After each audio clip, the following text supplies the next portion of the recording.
제가 최근에 백내장 수술을 했기 때문에 지금 모습이 이렇습니다만은 사실 그 백내장 수술이라는 게 사람들한테 부담을 줄이기 위해서 백내장을 고치는 것처럼 생각은 하지만 사실은 백내장 수술이라는 것은 수정체 전체를 바꾸는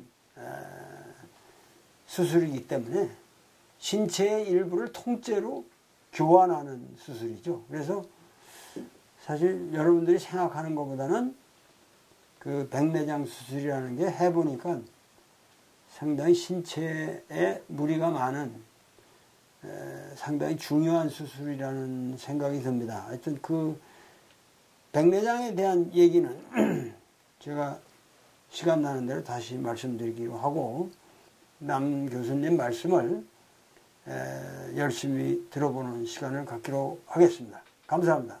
네, 지난 시간까지 우리가 인공지능은 하나의 일종의 이제 함수다. 그리고 그래서 입력을 받아서 어떤 변화를 만들고 이제 출력값을 내보낸다 이렇게 이야기했습니다. 그 대표적인 인공지능의 형태로서 우리가 뉴럴 네트워크를 이야기를 했고요. 그래서 그 뉴럴 네트워크를 뭐 그림으로 표현을 하면 입력값이 뭐 이렇게 몇 개가 들어가고 이 경우에 이제 3개죠. 그리고 이제 출력값으로 이제 두 개가 되고 이것도 하나 예를 들어서 이제 3개짜리 입력값이 2개짜리의 이제 출력값으로 가는 이런 관계를 우리는 이제 화살표로 이렇게 그려봤습니다. 이렇게. 그리고 또 이렇게 화살표를 그을 수 있는데요. 지금 이제 표기상 이제 편하게 하기 위해서 이건 우리가 네모로 하죠. 사각형으로 표현을 해보겠습니다. 이해하기 더 쉽게. 그렇게 하고 이 각각의 화살표들, 뭐 시냅스라고 하는데요. 이제 그 각각의 화살표에 대해서 그 연결 강도에 해당되는 또 값들이 또 할당이 되어 있습니다. 그리고 이 계산을 어떻게 하냐면 이 출력값을 계산하기 위해서 우리는 이 각각의 입력 값들과 그 다음에 여기 있는 연결 강도와 각각 곱해서 곱하기를 하는 거죠. 곱하기를 해서 그걸 또 다 더하면 어떤 값이 나오겠죠. 그 값이 요 값에 해당된다 이렇게 생각하시면 됩니다. 그게 사실 이 입력으로부터 중간에 있는 그 연결이 어떻게 곱해져서 이 출력값으로 나오는가에 대한 것입니다. 그리고 또 이 값은 또 어떻게 나오냐? 마찬가지로 이렇게 연결을 우리가 지어서 마찬가지로 곱하기를 하면 되는 거죠. 근데 이거는 이제 그림이고 도식적으로 우리가 어떻게 컴퓨테이션이 일어나는가를 설명했지 더 우리가 이거를 좀 추상화시켜서 그려본다면 행렬과 벡터로 설명할 수 있습니다. 그래서 요 중간에 들어있는 두 입출력 간의 관계를 우리가 행렬로 표시할 수 있다고 그랬죠. 그래서 위쪽으로 연결되는 3개의 값들 이 3개가 있겠죠. 이렇게 하나 둘 셋 있고 그리고 아래쪽으로 연결되는 또 연결선들이 또 3개가 있겠죠. 그것도 삼각형으로 이렇게 표현을 하겠습니다. 그렇게 하면 총 3개의 행과 2개의 열의 행렬이 되는 거죠. 그래서 이걸 우리가 3 곱하기 2의 행렬이다. 이렇게 이야기할 수 있습니다. 뭐 이 행렬의 크기가 나타내 주듯이 입력을 3개를 받고 그리고 출력 2개를 뱉어준다. 이렇게 생각하면 되는 거죠. 구조 자체가 입력 3개를 받고 출력 2개를 뱉어낸다. 이 부분에 여기에 해당되는 게 우리가 벡터가 되는 거죠. 여기에 벡터가 어떤 값들이 이렇게 오고 그리고 여기에 들어오는 게 또 벡터가 나오는 거죠. 2개의 값이 이렇게 나옵니다. 아까 이야기했다시피 요거 이렇게 3개가 곱해지는 거죠. 이렇게 곱해지고 이렇게 곱해지고 이렇게 곱해지는 거죠. 이 화살표가 곱해졌듯이. 그래서 이거는 곱하기가 되고 곱하기가 되고 곱하기가 되는 거죠. 값들이 서로 곱하기가 되고 그것이 그 곱한 값들에 대해서 또 더하기가 되어서 나오는 값을 우리는 여기다가 할당을 할 수 있습니다.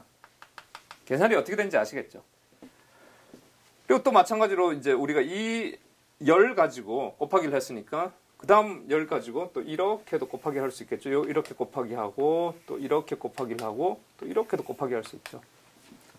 그리고 그 곱을 한 결과를 또 더하기해서 또 여기다가 또 할당을 할 수 있는 거죠. 그러니까 계산이 어떻게 되는지를 우리는 봤습니다. 그래서 여기서 볼 때 우리가 기껏 한 게 입력으로부터 곱하기를 하고 그 다음에 그것을 더하기 한 것밖에 없죠. 그러니까 곱하기와 더하기 정도로 우리가 했기 때문에 이것을 리니어라고 이야기합니다. 선형적인 관계밖에 안 된다.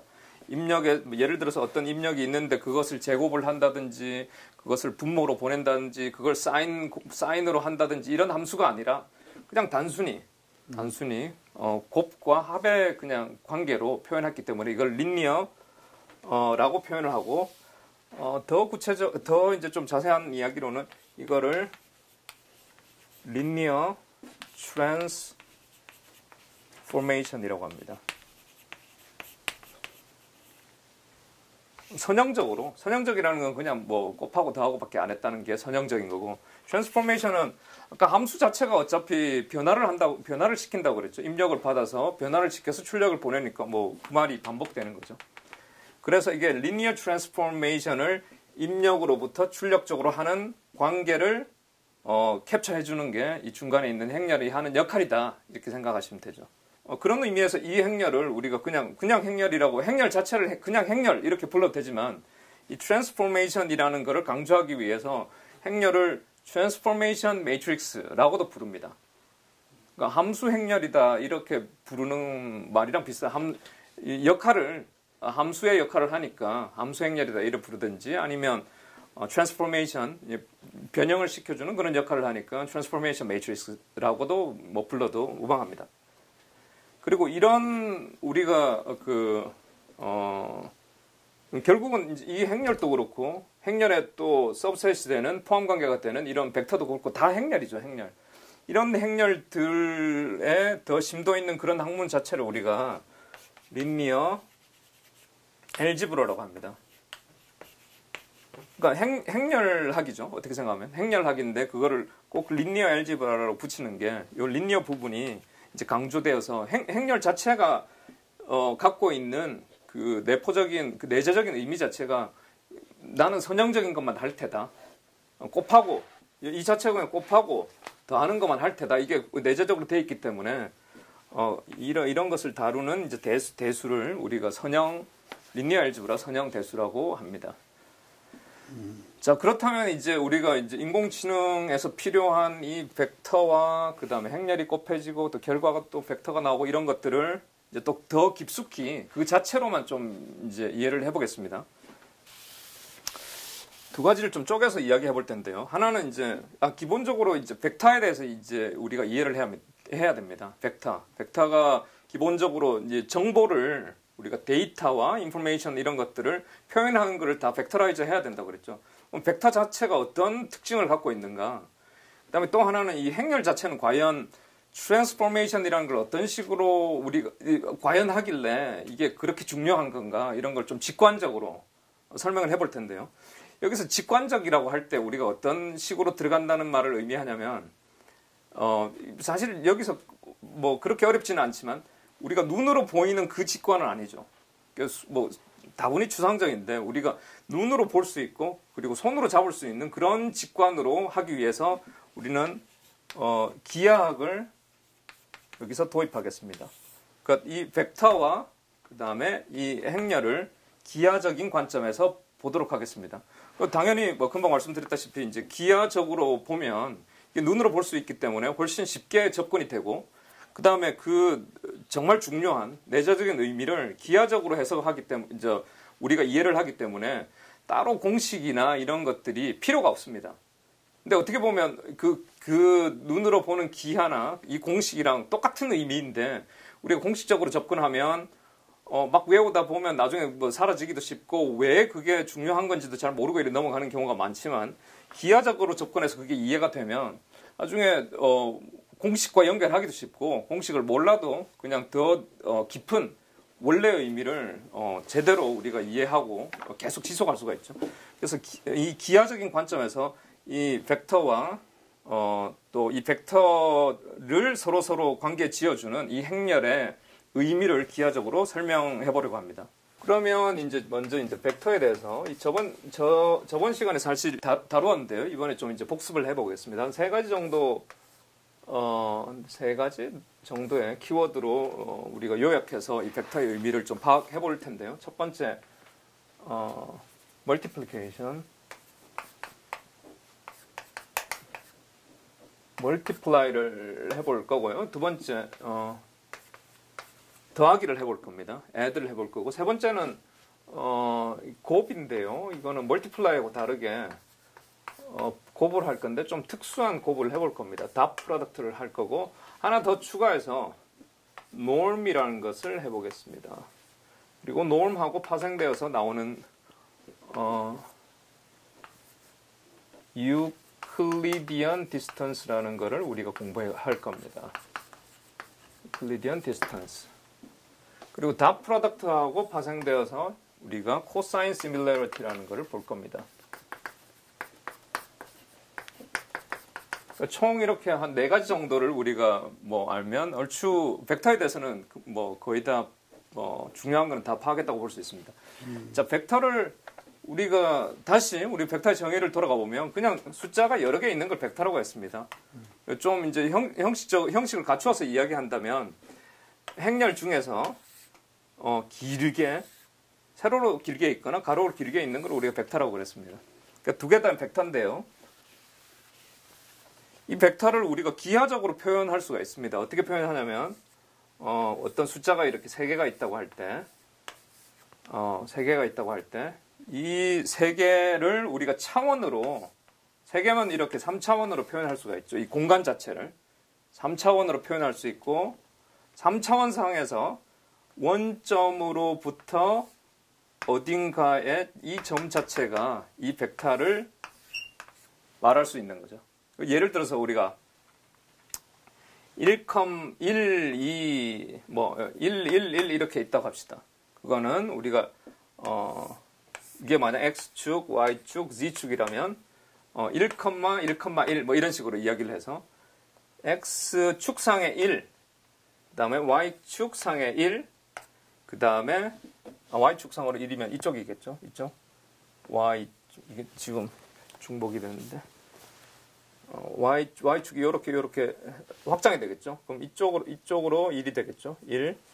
그 다음에 z축상으로 이렇게 1을 해가지고 요렇게 우리가 입체를 만들어 보면 여기에 한 점을 1, 1 해가지고 한 점을 우리가 3차원상에 표시를 할 수 있겠죠.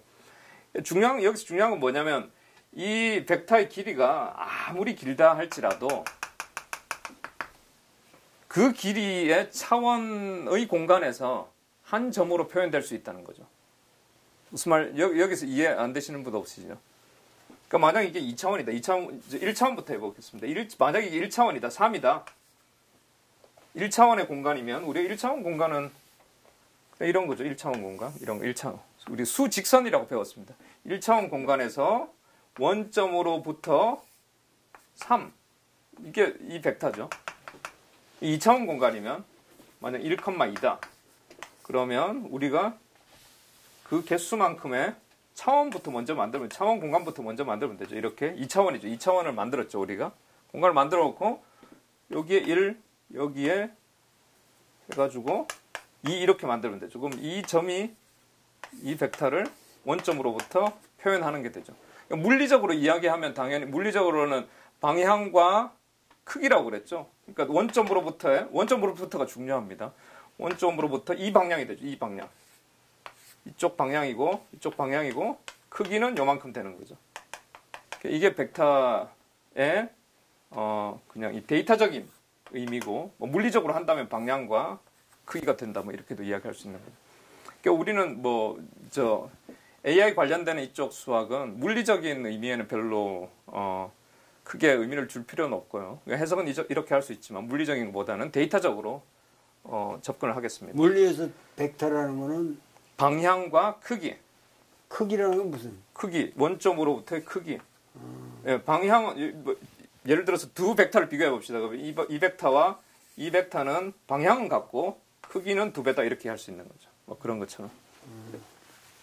이 각도는 필요 없는 거예요? 각도가 방향인 거죠. 결국은. 결국. 예. 그러니까 각 방향을 각도로 말할 수도 있는 거고 그 말이 그 말인 거죠. 어쨌든 만약에 이제 3차원이다. 3차원으로 우리가 어떤 뭐 1, 2, 0 이런 벡터가 있다면 3차원을 우리가 만들어 주면 되죠. 3차원의 공간을 만들어 주고 어떤 한 점이 뭐 이 점 아니겠지만 어떤 한 점이 x, y, z 축이 만약 있다면 어떤 한 점이 이 점을 대표한다. 이렇게 이 점에서 이 벡터가 표현이 된다. 이렇게 말할 수 있는 거죠. 다시 한번 이야기하면 그 개수만큼의 차원을 만들어 놓고 거기에 한 점을 찍으면 그 벡터가 표현이 된다. 아무리 길더라도 한 점이다. 벡터는. 이게 제일 중요한 겁니다. 자, 거기까지 이제 벡터 자체에 대해서 이야기를 했고 그러면 벡터의 곱하기는 어떻게 되는가? 2차원 가지고 이야기를 해봅시다. 2차원을. 그냥 단순히 우리가 1,1이다. 여기에 1 이렇게 돼 있는 벡터가 만약에 있다고 칩시다.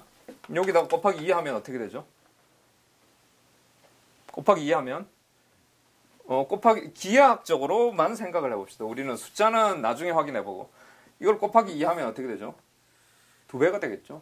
그냥 2배가 되는 이 점이 이 벡터 이걸 이 벡터를 A라고 했을 때 2 곱하기 A 벡터를 하면 여기 되겠죠. 근데 A 벡터는 아까 만약 1이었다. 그러면 이거는 이 점이 될 텐데, 이 2배가 되는 점이 될 텐데, 여기 2배가 되는 이제 점이 될 텐데, 당연히 여기다가 곱하기 2를 해보면, 이렇게 곱해가지고, 그냥 2가 되는 거죠. 2 이렇게 되는 거죠. 그러니까, 기하학적으로, 가능하면 기하학적으로 우리가 해석을 하고 이해를 하는 게 정말 좋다. 이건 뭐 너무 뻔한 이야기지만 이런 계산 이제 학교에서는 이런 계산들을 많이 시키는데요. 사실 기하학적인 해석에 훨씬 더 가중치를 부여해서 그렇게 우리가 시간을 투자해야 된다고 생각합니다. 자, 이게 우리가 이제 해야 될 첫 번째 거 이제 멀티플라이 이거 끝났습니다. 이거 하나 끝났고 그 다음에 이제 벡터의 더하기 add addition을 가지고 이야기해 보겠습니다. addition은 또 마찬가지로 기하학적으로 접근해 봅시다. 그 수치적인 거는 조금 이따 하고요. 여기서 우리가 만약 A라는 벡터를 1, 0이다. 그리고 B라는 벡터를 1, 1이다. 이 두 개를 더하면 어떻게 될까?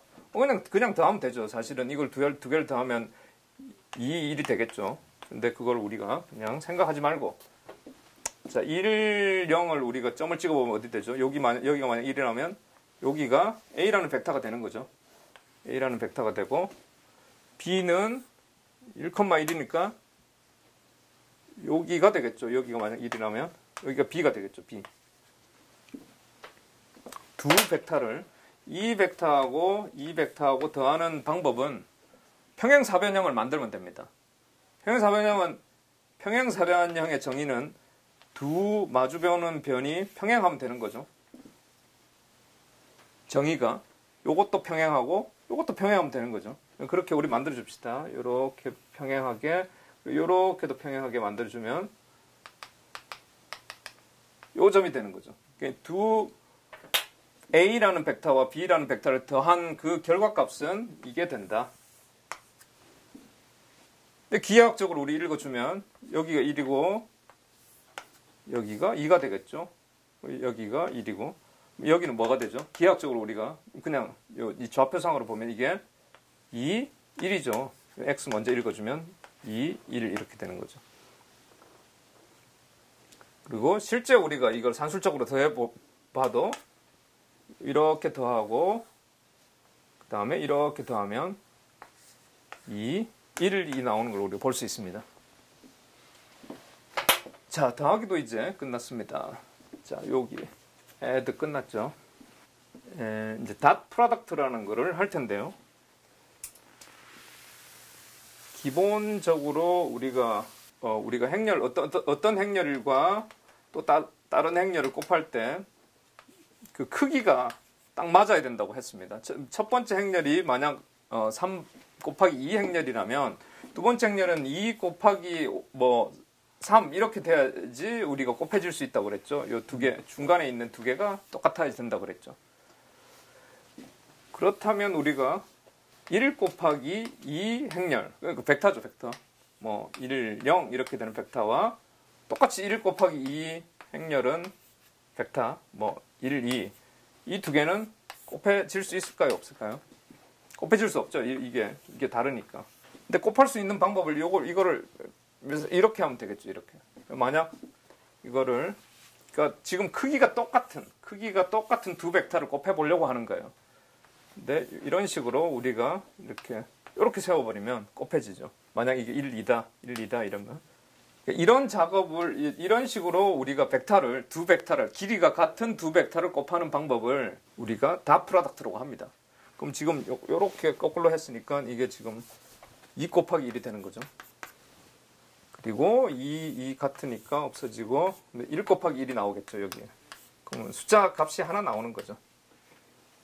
그러니까 복잡하게 생각하지 마시고 자, 이제 닷 프로덕트를 그냥 다시 정리를 해드리면 닷 프로덕트는 어떤 벡터가 있는데 벡터가 두 개가 있을 때 서로 다른 벡터가 두 개가 있을 때 근데 길이가 만약 똑같다면 그것을 닷 프로덕트를 하면 뭐 점을 이렇게 찍습니다. 닷 프로덕트를 하면 이렇게 곱하고는 다 더해버립니다. 그럼 한 값이 나오겠죠. 그걸 닷 프로덕트가 합니다. 우리가 그냥 하나 연습 삼아 해보면 1, 0하고 1, 2 이렇게 닷 프로덕트를 해봅시다. 그럼 뭐가 나올까요? 이거 더하면 어떻게 되죠? 곱하면 1, 그 다음에 이거 곱하면 어떻게 되죠? 0, 두 개 더하면 1. 뭐 단순하게 그런 겁니다. 다 짝을 맞추어서 곱하고 더하면 되는 겁니다. 이게 닷 프로덕트인데 이거는 이제 계산법이고요. 그냥 수학적인 계산법이고 한마디로 닷 프로덕트는 두 벡터가 있을 때 적용되는 말입니다. 길이가 똑같은 두 벡터가 있을 때 적용되는 말인데 자, 2차원에서 한번 설명을 해 볼게요. 2차원에서 A라는 벡터가 있고 B라는 벡터가 있으면 이 닷 프로덕트는 기하학적인 정의가 어떻게 되냐면 이 길이입니다. 이 크기. 여기서 여기까지 길이를 재서 그거 곱하기 요거의 길이를 하는 게 아니라 이거 곱하기 요걸 요렇게 떨어뜨립니다. 직각으로. 그러면 요만큼 나오는 거죠. 요렇게. 그러니까 이 길이 곱하기 이 길이 하면 되는 거죠. 자, 서로 다른 두 벡터가 있을 때 그것의 닷 프로덕트는 한쪽으로 어떤 쪽으로 하든 상관없습니다. 한쪽으로 수직으로 내려서 두 길이를 곱하면 된다. 이렇게 하면 됩니다. 그러면 이게 어떻게 되냐면 B라는 벡터가 있겠죠.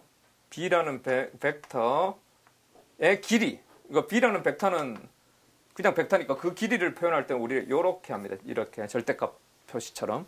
자, 그것의 길이 곱하기 우리가 A의 길이. 다시 한번 복습하면 코사인은 우리가 1km를 올라갔을 때 등산을 했을 때 코사인은 해발에서 그냥 해발 0에서 우리가 직선으로 얼만큼 움직이느냐 이게 관심이 있을 때는 코사인 세타 코사인 이 각도를 하면 되는 거고 높이로 우리가 과연 얼만큼 올렸나 관심이 있다면 이거는 사인 이 각도를 하면 되는 겁니다. 여기는 코사인이고 자, 코사인과 사인은 이렇게 이해해 놓으시면 제일 편합니다. 우리가 등산을 1km를 했습니다. 근데 어떤 각도를 알고 있습니다. 그 산의 각도를 알고 있을 때 코사인은 평지에서 얼만큼 갔느냐 궁금하잖아요. 우리. 같은 힘으로? 예?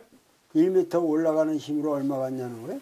힘하고는 상관없습니다. 이렇게 내가 올라갔을 때 요거를 요 길이를 이 산에 내가 걸어간 거리를 재봤던 1km예요. 이걸 알고 있고 이 각도를 알고 있을 때 이 얼만큼 왔지? 이 평지에서 내가 얼만큼 움직였지? 이 거리를 계산해 준다고요. 거기에 코사인 이 세타에 해당되는 거죠. 그 실제로 얼마를 걷느냐가 아니고 그렇죠. 저 이 길이 비스듬하게 올라간 이거를 알 때. 것이 단순한 평지상의 거리는 얼마냐? 그렇죠. 이게 네, 1일 때. 이게 1일 때. 이게 중요한 겁니다. 이게 1일 때. 이게 1일 때. 내가 걸은 걸음이 1일 때 평지상에 움직인 거는 얼마냐. 그리고 평지로부터 올라간 게 얼마냐를 궁금할 때는 이제 사인 이 각도를 하면 되는 거죠. 근데 이게 1일 때. 중요한 건 이게 1일 때. 예. 근데 만약 이게 2라고 합시다. 2일 때는 2 곱하기 하면 되는 거죠. 2 곱하기 이렇게. 2 곱하기. 이제 1일 때는 그냥 요것만 하면 되는 거고 2일 때는 2를 곱해주고 이렇게 하면 되는 겁니다. 자, 이게 1일 때 이렇게 되는 거죠. 자, 여기서 우리가 아까 이렇게 직각으로 내린다고 그랬죠. 요 부분이 산 올라가는 거랑 똑같이 보니까. 산으로 A라는 만큼 우리가 올라갔을 때 평지에서 움직인 게 얼마냐. 이 질문이랑 똑같지 않습니까? 그래서 이게 나중에 이거하고 곱해져서 이제 다 프로덕트가 된다 그랬죠. 그래서 요 부분이 A 곱하기 이거 곱하기 코사인 세타가 이 각도 세타가 되면 이 길이가 나오는 거죠. 이 길이. 이거는 요 길이에 해당된다. 그리고 이거는 그냥 이 길이. 요 길이. 근데 이게 이 부분이 좀 어렵더라도 이 부분을 꼭 이해를 해야 됩니다. 이게 확장되는 부분이 되게 많기 때문에 이 부분을 반드시 지금 이게 사실은 제일 벡터에서 제일 힘들고 어렵고 중요한 부분입니다. 자, 두 벡터. 지금 닷 프로덕트라는 건 두 벡터의 관계입니다. 두 벡터의 관계를 이야기할 때 쓰는 건데요. 닷 프로덕트는 한 벡터의 길이와 또 다른 한 벡터가 그 벡터로 투영됐을 때 그 길이 직각으로 투영됐을 때 그 길이 두 개를 곱해주는 거다. 이거 투영된 이것과 원래 그것과의 비교를 곱해주는 거다. 라고 생각하면 되고 이것의 수학적인 그 산술적인 곱하기는 어떻게 되냐면 아까 그랬죠. 만약 이게 A가 어떤 세 개의 값이고 B가 어떤 세 개의 값이면 이거 각각을 곱하고 각각을 곱하면 세 개의 값이 나오죠. 그걸 다 더하면 하나의 값이 나오는 거죠. 하나의 값. 그 하나의 값이 이 하나의 값과 일치되는 거죠. 아시겠죠, 여기까지? 근데 이게 수학적으로는 이제 여기까지 이거요. 이게 왜 중요하냐면 이 부분에서 중요합니다. 인공지능에서 아주 중요한 부분인데요. 이 부분 때문에 중요한 겁니다. 이 뒤에 코사인 세타 이 부분 때문에 중요한 겁니다. 근데 이 부분은 각도야? 그 각도? 코사인 세타? 요 세타가 각도입니다. 세타가 각도. 근데 이제 코사인 이게 만약 이제 각도가 코사인 세타 중에 그 세타의 값을 두 개만 암기를 하시면 편합니다. 여기서부터 우리가 이제 산을 올라가는데 이렇게 비스듬하게 갈 수도 있지만 암벽타기처럼 이렇게 갈 수도 있는 거죠.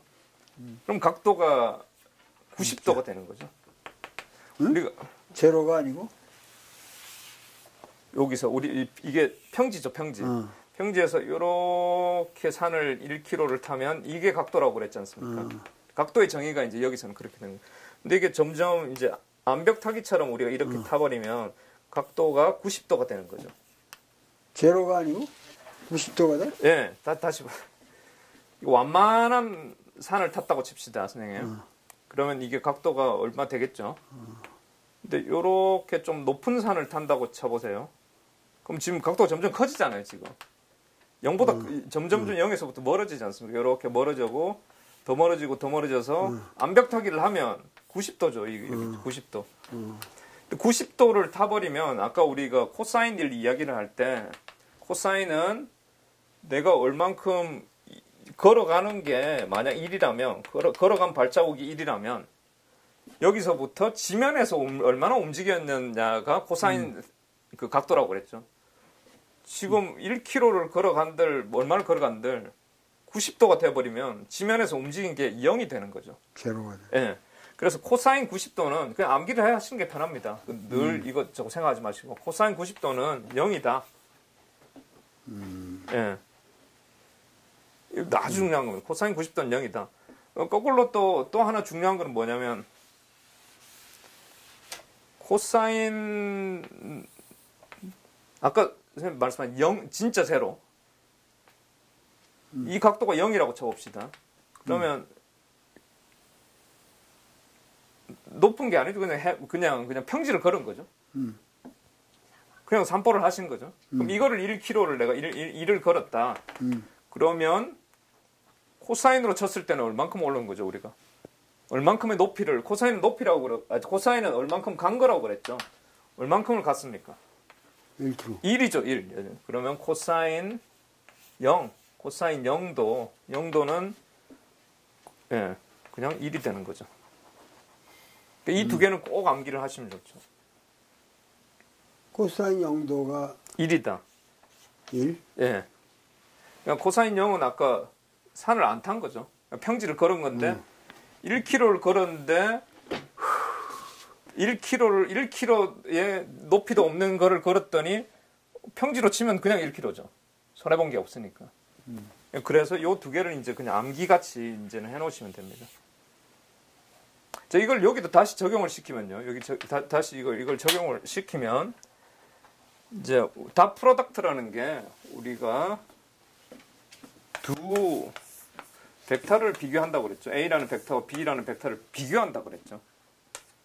비교를 한다기보다 어쨌든 두 벡터의 관계에 대해서 이제 이야기를 하는 거죠. 이 벡터와 이 벡터의 닷 프로덕트는 이렇게 해서 요것과 요거 이제 곱이 되는 건데 이게 만약 이 세타의 값이 0이다. 일 때도 있지만 만약 이게 90도면 만약 이게 90도가 되어서 이렇게 90도가 되는 A라는 벡터와 닷 프로덕트를 우리가 구하면 A 닷 프로덕트 B 하면 이거는 무조건 제로가 0이 되는 거죠. 이게 너무너무 중요한 겁니다. 이게 지금 이것 가지고 펼쳐나갈 게 너무 많기 때문에 그러니까 이게 이 관계를 우리가 직교하는 관계를 우리가 저번 시간에 이야기했는데 올사그널이라고 합니다. 올사그널. 직교한다. 서로 직교한다. 관계적인 입장에서는 서로 전혀 상관이 없다. 이렇게 이야기할 수 있습니다. 전혀 상관이 없다. 이렇게 이야기할 수 있습니다. 그래서 우리 인공지능에서 그 원리를 이용을 해서 우리가 요 부분만 인공지능에서 두 벡터의 관계를 설명할 때 요것만 싹 따서 우리가 설명을 합니다. 그게 여기서 이야기하는 코사인 시뮬러리티입니다. 코사인. 근데 여기서 뭐 말을 좀 코사인 시뮬러리티라고 했지만 사실은 두 벡터의 각도가 있죠. 이 각도를 코사인 한 값이라고 생각하면 됩니다. 그 각도가 그래서 90도면 코사인 90은 0이 되는 거죠. 그리고 이 각도가 만약 0도면 1이 되는 거죠. 그래서 0이 되면 정말 관계가 없는 거고 1이 되면 거의 뭐 두 개가 같이 가는 거죠. 나란히 가는 거죠. 네, 그런 것들을 이제 코사인 시뮬러리티라고 해서 우리가 표현을 합니다. 하여튼 뭘 더 할까요? 끊을까요? 아니야. 그 전체적인 느낌을 이제 이렇게 반복하면서 계속 이제 심화가 받으려면은 이걸 더 강의를 충분히 들어서 전체를 파악해야 나 같은 아둔한 사람들은 파악을 할 것 같은데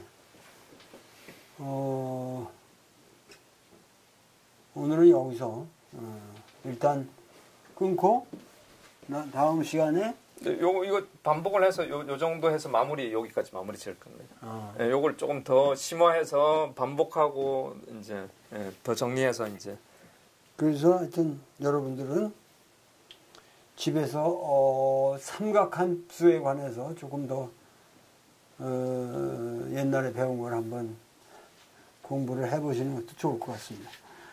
오늘 강의는 이것으로서 끝내기로 하겠습니다. 감사합니다.